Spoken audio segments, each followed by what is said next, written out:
I need to tell you something about Cancer energy that almost no one is talking about. And the timing of this conversation is not accidental.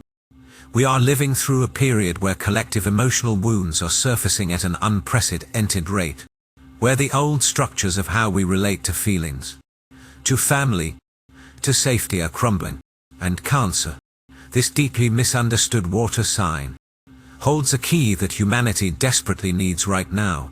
You might think you already know Cancer, the crab, the homebody, the emotional one who cries at commercials and clings to the past.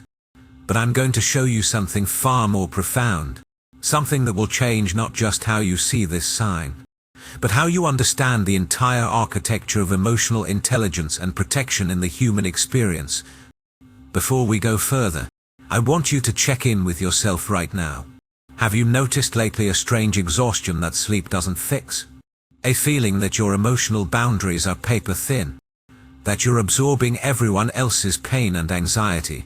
Or perhaps the opposite, a hardening, a retreat into your shell where you feel nothing at all because feeling everything became too much.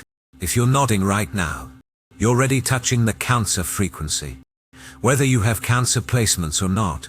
Because what Cancer teaches us isn't just for those born under this sign. It's a universal initiation into emotional maturity that we're all being called to right now. Let me be very clear about something. When I talk about Cancer, I'm not talking about sun sign horoscopes or generic personality descriptions. I'm talking about an archetypal energy, a specific frequency of consciousness that deals with the most primal human needs: safety, belonging, nourishment, emotional connection, and the courage to be vulnerable in a world that often punishes vulnerability. Cancer is ruled by the moon, and just as the moon governs the tides, Cancer energy governs the emotional tides within us and between us. Here's what most astrology content gets wrong.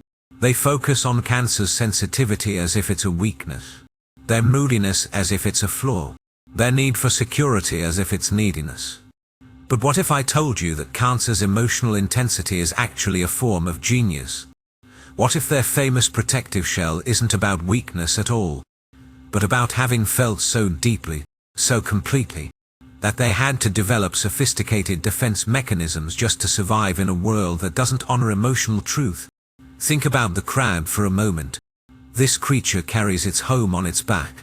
It moves sideways, never directly forward. It has a soft, vulnerable interior protected by a hard exterior. And when threatened, it retreats into that shell. But here's what's fascinating. That shell isn't permanent armor. The crab must shed it repeatedly throughout its life to grow. Each time it molts, it's completely vulnerable, exposed, and in that vulnerability, it expands.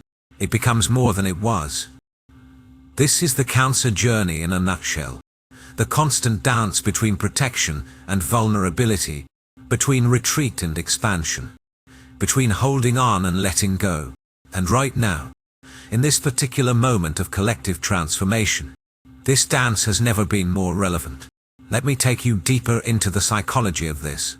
Cancer is a cardinal water sign. Cardinal means initiating, leadership, action.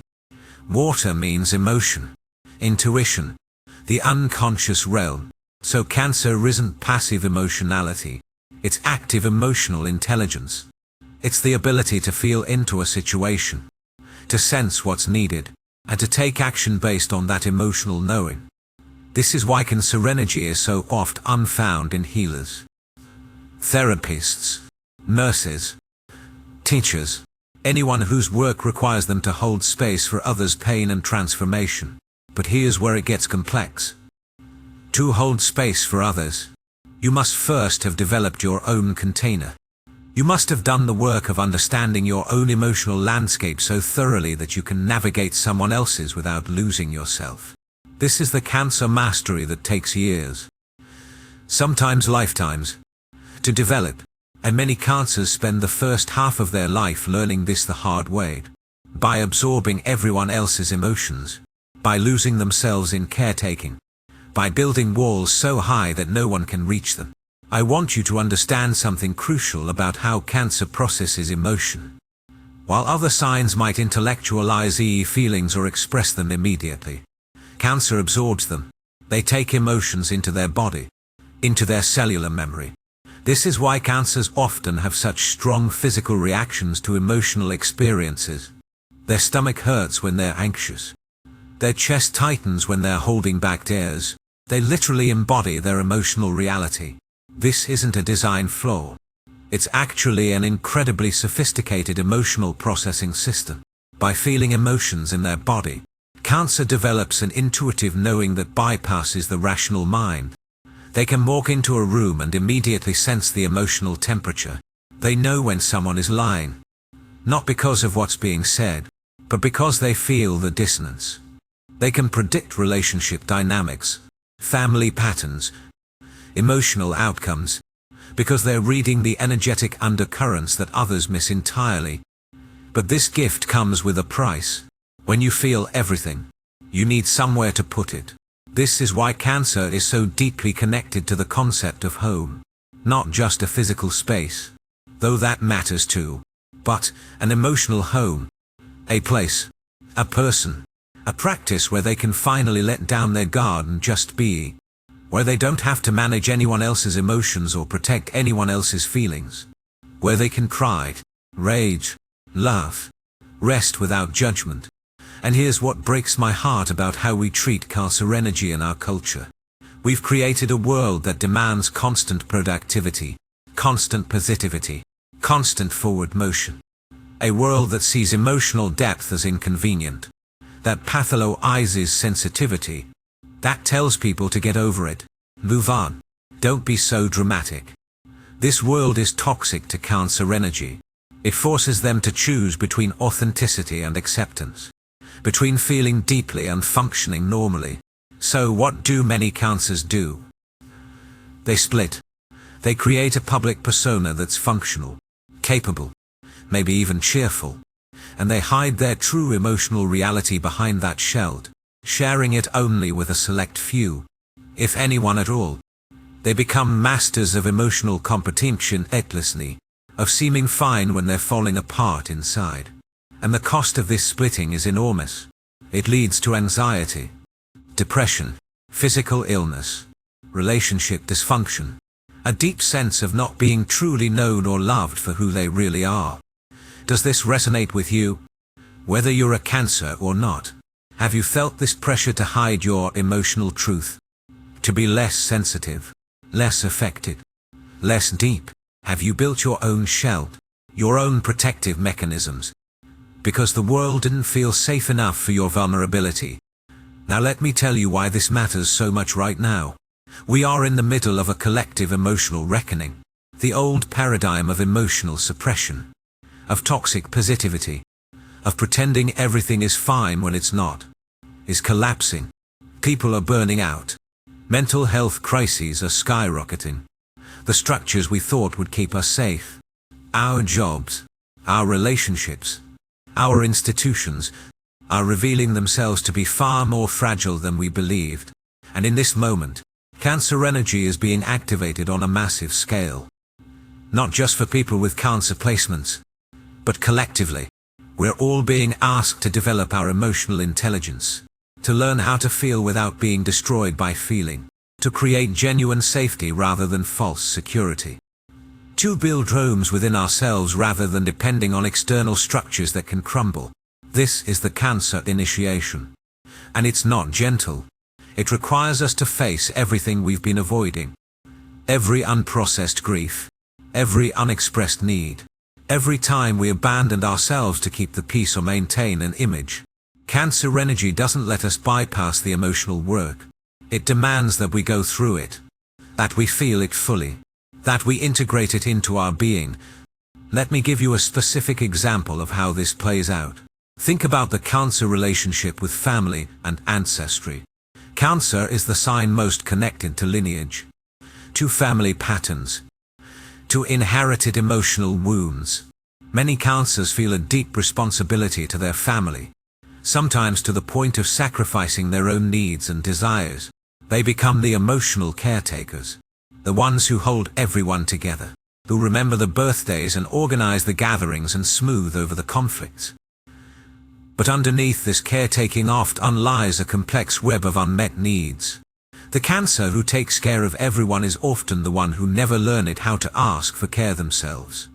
They learned early that their role was to be the nurturer, the supporter, the emotional anchor, and in playing that role, they buried their own vulnerability, their own need to be held and seen and protected. This pattern doesn't just affect the individual Cancer. It ripples through entire family systems, through generations.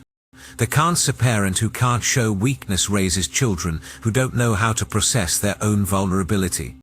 The Cancer child who becomes the family therapist never develops their own separate identity. The cycle continues until someone has the courage to break it.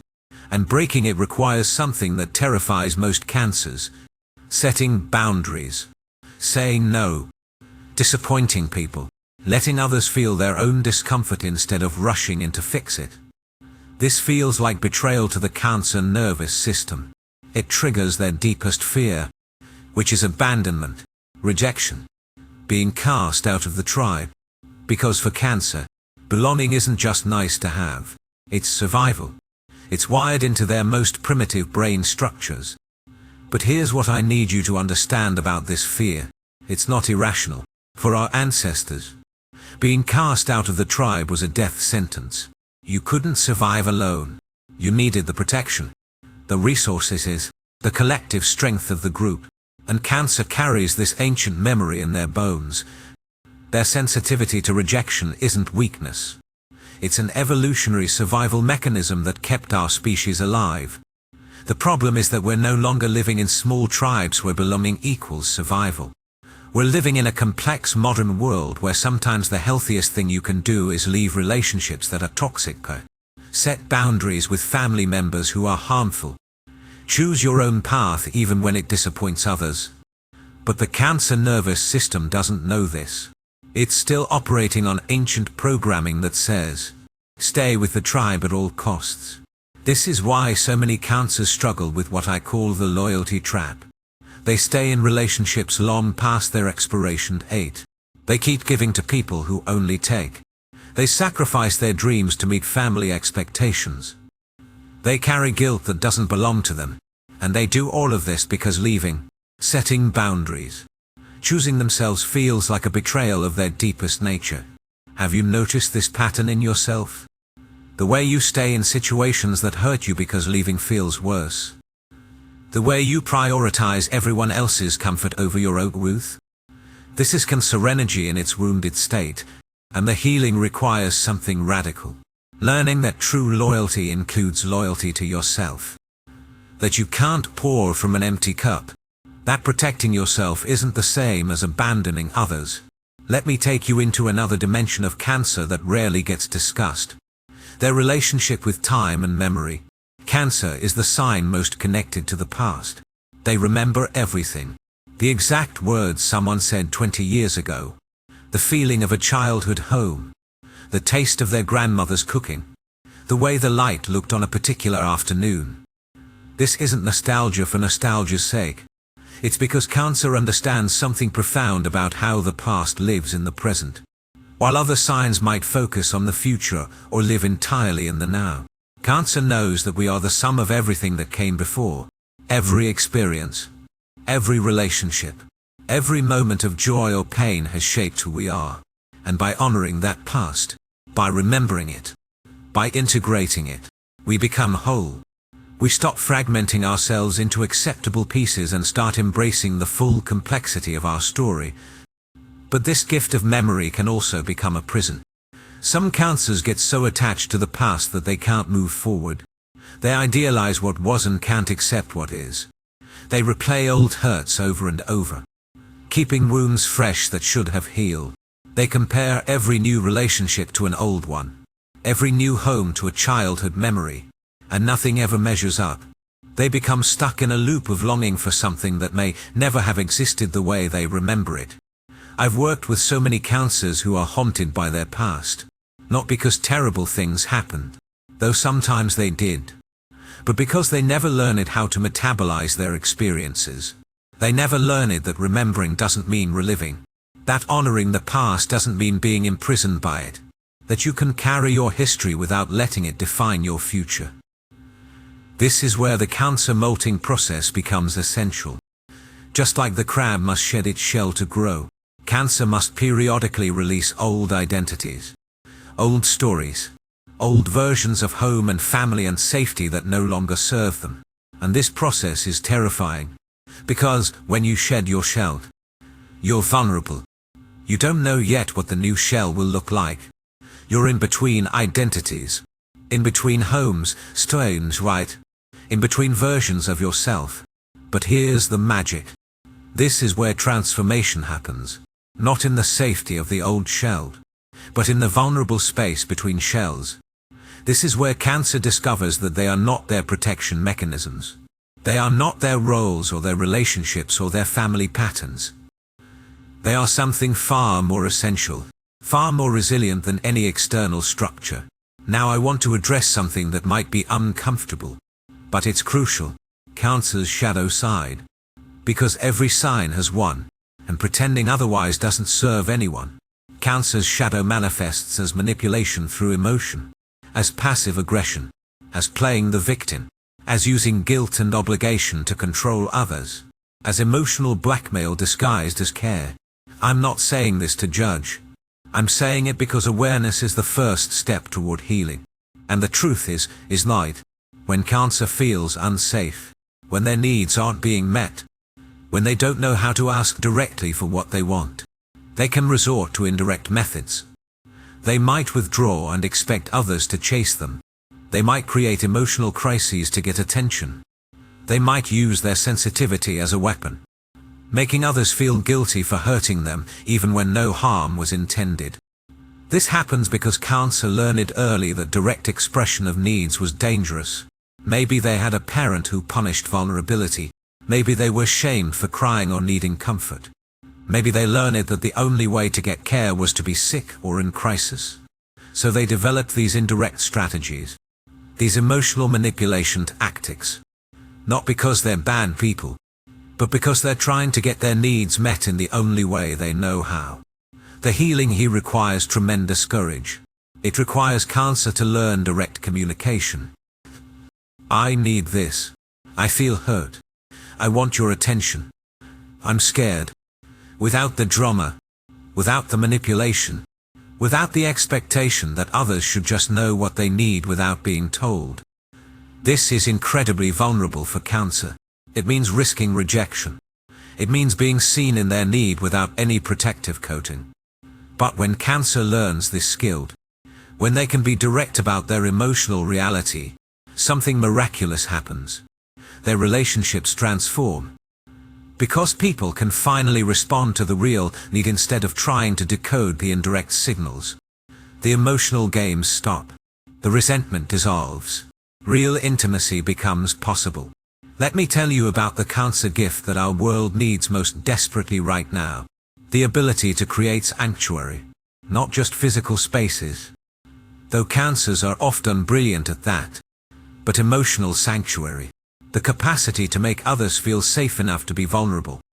To hold space for pain without trying to fix it. To witness someone's truth without judgment. You can be messy here. You can fall apart here. You can be exactly who you are here. This is Cancer's highest expression. Not the caretaking that exhausts them. Not the emotional absorption that depletes them. But the conscious choice to create containers of safety where transformation can happen. And the key word here is conscious. Because unconscious caretaking leads to burnout and resentment. But conscious sanctuary creation is sustainable. It has boundaries. It knows when to say yes and when to say no. It understands that you can't save everyone. But you can hold space for those who are ready to save themselves. I've seen this in Cancer therapists who can sit with the darkest human experiences without flinching. In Cancer teachers who create classrooms where every child feels seen and valued. In Cancer friends who show up in crisis without needing to be asked. In Cancer parents who can hold their children's big emotions without making them wrong. This is the Cancer medicine. And it's not about being perfect or never having boundaries. It's about being present. about showing up, about creating the safety that allows others to do their own healing work. But here's what I need you to understand. Cancer can only give this gift when they've first given it to themselves. When they've created internal sanctuary. When they've learned to hold space for their own emotions without judgment. When they've stopped abandoning themselves to take care of others. This is the work. This is the initiation. And it's not a one-time thing. It's a daily practice of coming home to yourself. Does this land for you? Can you feel the difference between caretaking from depletion and holding space from fullness? Between sacrificing yourself and consciously choosing to give? This distinction is everything for Cancer energy. Now let's talk about Cancer and intuition. Because this is where things get really interesting. Cancer's intuition isn't like other signs.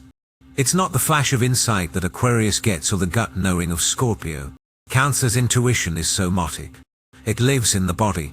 It speaks through sensation, through feeling, through the subtle shifts in energy that most people miss entirely. A Cancer will walk into a room and immediately feel the tension between two people who are pretending everything is fine. They'll sense when someone is lying, not because of logical inconsistencies, but because something feels off in their body. They'll know when a situation is dangerous before anything obvious happens, because their nervous system is picking up signals that their conscious mind hasn't processed yet.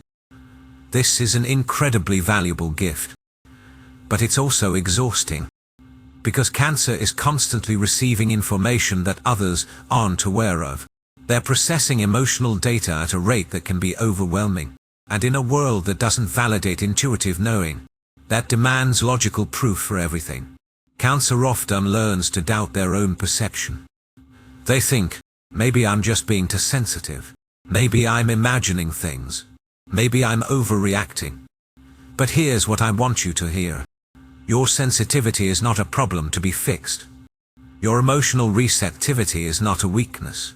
Your intuitive knowing is not less valid than logical analysis.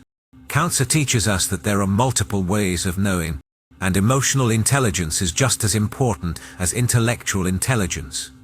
Maybe more important. Because you can have all the facts and still miss the truth if you're not paying attention to the feeling underneath. The challenge for Cancer is learning to trust their intuition while also developing discernment. Because not every feeling is accurate information. Sometimes Cancer's intuition is clouded by their own unhealed wounds. They might sense rejection where none exists because they're carrying old abandonment trauma. They might feel unsafe in situations that are actually fine because their nervous system is stuck in hypervigilance. They might project their own emotions onto others and think they're reading the room when they're really reading themselves. This is why the inner work is so crucial for Cancer. The more they heal their own wounds, the clearer their intuition becomes. The more they understand their own emotional patterns, the better they can distinguish between their stuff and someone else's stuff. The more they develop their own sense of safety, the less they need to control their environment to feel okay. I want to talk now about something that might be the most important aspect of Cancer energy, and it's something that almost never gets discussed in mainstream astrology. It's the Cancer relationship with grief. Not just sadness or loss, but the deep, cellular grief that comes from being human in a world that constantly asks us to move on before we've finished feeling. Cancer is the sign that understands that grief isn't something to get over. It's something to move through. And moving through takes time. It takes space. It takes permission to feel the full weight of what's been lost without rushing toward acceptance or closure or whatever other endpoint our culture demands. Cancer knows that grief is love with nowhere to go, and that honoring that love means honoring the grief. This is why Cancers are often the ones who remember anniversaries of deaths, who bring up the person everyone else has stopped mentioning, who cry at funerals years after everyone else has moved on, not because they're stuck, but because they understand that remembering is an act of love. That keeping someone alive in memory is a way of saying, you mattered. Your presence in my life changed me. I will not pretend you never existed just because you're gone. But our culture has no patience for this.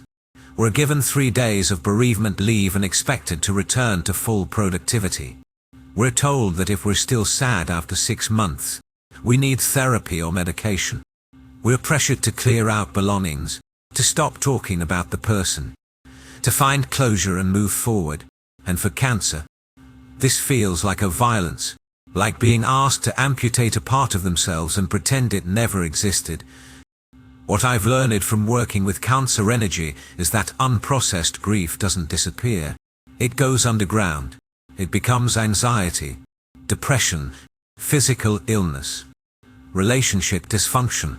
It leaks out in unexpected moments, triggered by a song or a smell or a random Tuesday afternoon. And the only way through is to give it space, to let it be as big as it needs to be, to stop trying to manage it or minimize it or make it more palatable for others. This applies not just to death, but to all forms of loss. The end of relationships, the loss of dreams, the death of who you thought you'd be, the grief of childhood wounds that can never be repaired. Cancer carries all of this, and they need permission to feel it without being pathologized. They need to know that their depth of feeling isn't a disorder. It's a doorway to profound healing, if they can learn to move through it rather than getting stuck in it. And here's where Cancer's gift becomes medicine for all of us. Because we're living in a world drowning in unprocessed grief. Collective grief for the state of the planet, for lost opportunities, for the gap between the life we were promised and the reality we're living, and we don't know how to hold it.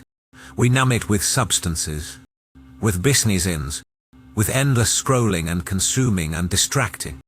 We do anything except feel it. Cancer shows us another way. They show us that you can feel the grief and not be destroyed by it. That you can honor what's been lost while still opening to what's possible. That you can carry your history while still creating your future. But this requires something our culture doesn't teach. Emotional stamina. The capacity to stay present with difficult feelings without collapsing or dissociating or bypassing. Let me tell you what emotional stamina looks like in practice. It's the ability to cry without making it mean something is wrong with you. To feel anger without immediately acting on it or suppressing it.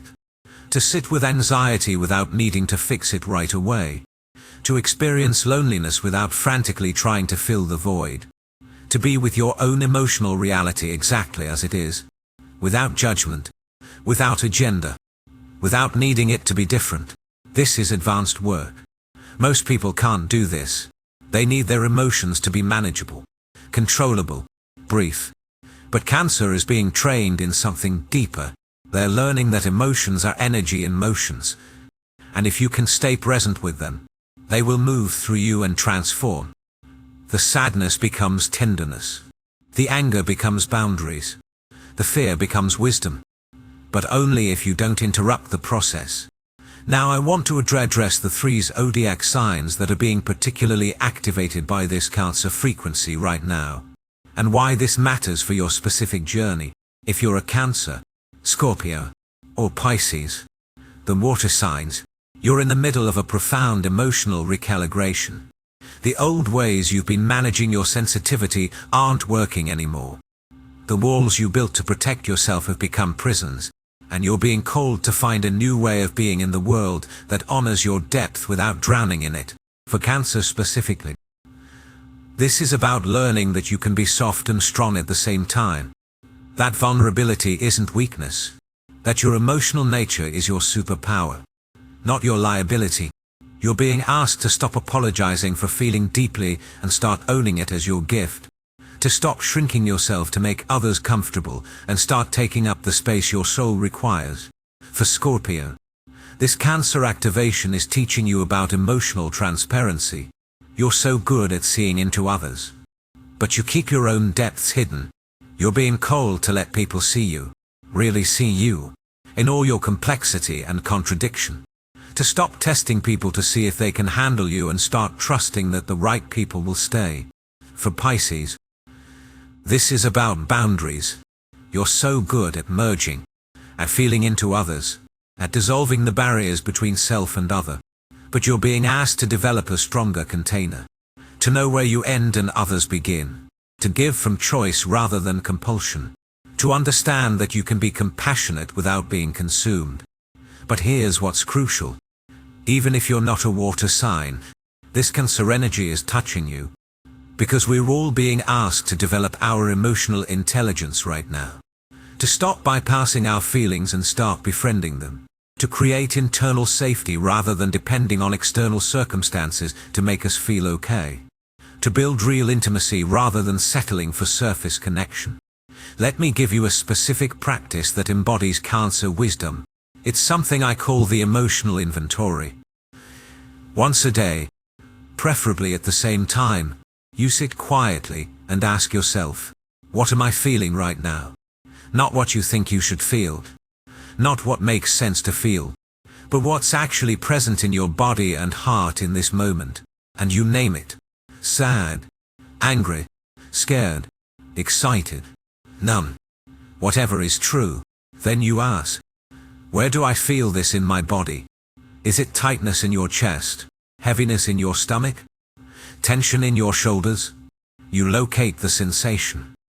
And then, and this is the crucial part, you just stay with it. You don't try to change it or understand it or make it go away. You just acknowledge, this is what's here right now. This is my emotional reality in this moment. This practice might seem simple, but it's revolutionary for most people. Because we're so conditioned to immediately do something with our emotions. To fix them, suppress them, express them, analyze them. But Cancer teaches us that sometimes the most powerful thing you can do is simply witness. To say, I see you. I feel you. You're allowed to be here. Over time, this practice builds emotional capacity. You start to realize that feelings aren't emergencies.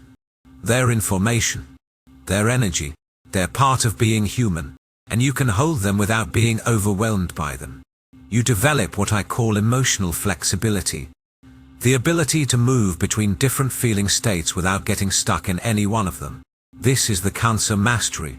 Not the absence of difficult emotions, but the capacity to be with them skillfully. To know that you can feel devastated and still function. That you can be angry and still be kind. That you can be scared and still be brave. That emotions don't have to dictate your actions, but they can inform them. Now let's talk about Cancer and creativity.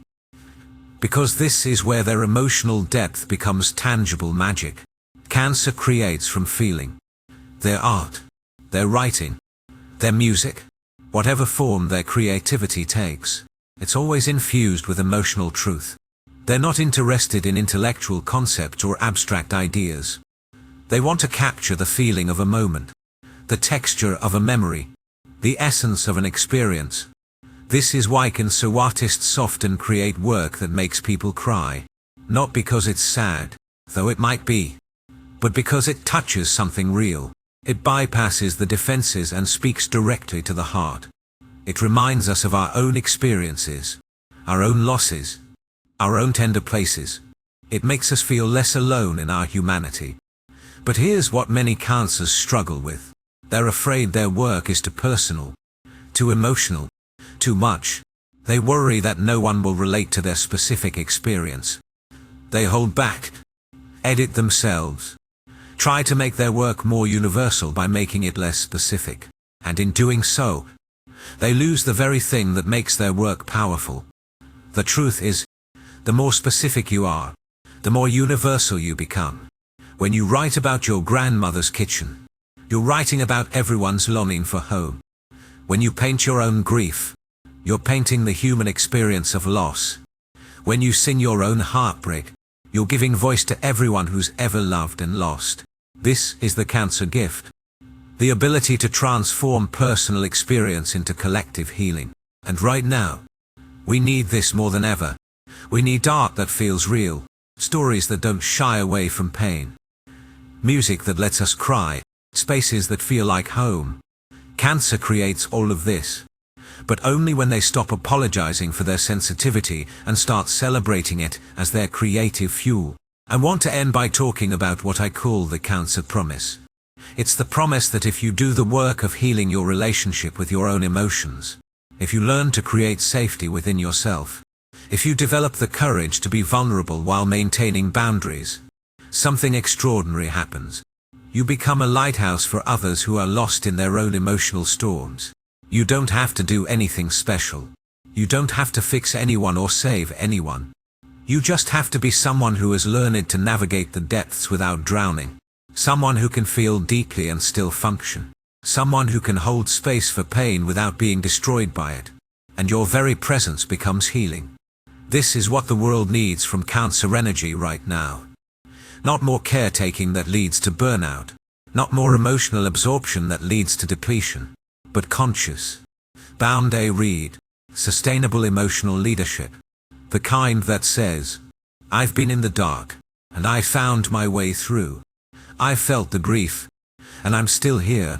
I've been broken, and I've learned how to put myself back together. And if I can do it, so can you.